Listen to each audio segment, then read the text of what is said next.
नमस्कार दोस्तों, महतो हिंदी कथा में आपका स्वागत है। एक सेठ दान पुण्य के लिए हर रोज भंडारे का आयोजन करता था। सेठ का अनाज का व्यापार था। हर साल अनाज के गोदाम की सफाई होती थी। उस घुन लगे बेकार गेहूं को इकट्ठा करके सेठ उसे पिसवाता और उसी आटे का भंडारा साल भर चलाता था। इसकी जानकारी किसी को न थी। सेठ का एक बेटा था, उसकी शादी हुई। सेठ के घर काफ़ी समझदार बहू आई।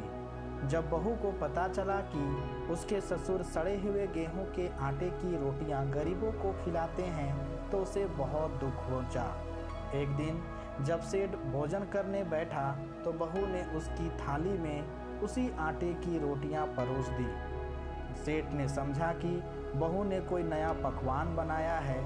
उसने जैसे ही मुंह में पहला कौर डाला, हिचकी आने लगी। उसने उस कौर को थूक दिया और बहू से बोला, यह आटा कहाँ से आया? क्या घर में आटा नहीं था? बहू विनम्रता से बोली, आटा तो बहुत है बाबूजी, लेकिन मैंने सोचा कि आपके भंडारे में जिस आटे की रोटी बनती है उसी से घर में भी बनाई जाए।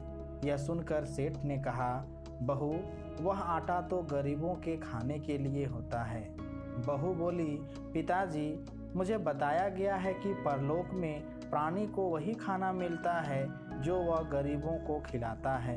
इसलिए मैंने सोचा कि क्यों ना अभी से आपको उसी रोटी की आदत डलवाई जाए। बहू की बात सुनकर सेठ लज्जित हो गया। उसने उसी दिन सारा बेकार आटा पशुओं को खिला दिया और गरीबों को खाने के लिए अच्छे गेहूं निकलवाए। गलती का एहसास। एक सेठ एक साधु से मिलने आया। साधु को प्रणाम करके उसने कहा, बाबा, मैं प्रार्थना करना चाहता हूँ, लेकिन तमाम कोशिशों के बावजूद नहीं कर पाता। जब भी मैं ध्यान लगाने की कोशिश करता हूँ तभी मेरे आगे दुनियावी चीज़ें आ खड़ी होती है। धन कमाने और पारिवारिक तनाव के बारे में सोचने लग जाता हूँ। आप ही बताइए, मुझे प्रार्थना में मन लगाने के लिए क्या करना चाहिए?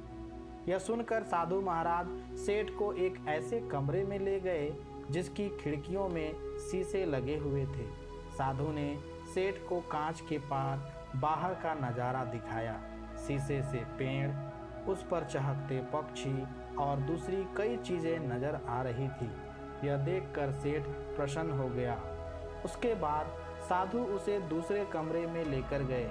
वहाँ कमरों की खिड़कियों पर चांदी की चमकीली परत लगी हुई थी। साधु बोले, सेठ जी, जरा देखें तो इस चांदी की चमकीली परत के पार आप क्या देख पाते हैं? सेठ चांदी की चमकीली परत के पास गया तो उसे अपने चेहरे के सिवाय और कुछ नहीं दिखा। बाहर के मनोरम दृश्य उस परत में खो गए थे।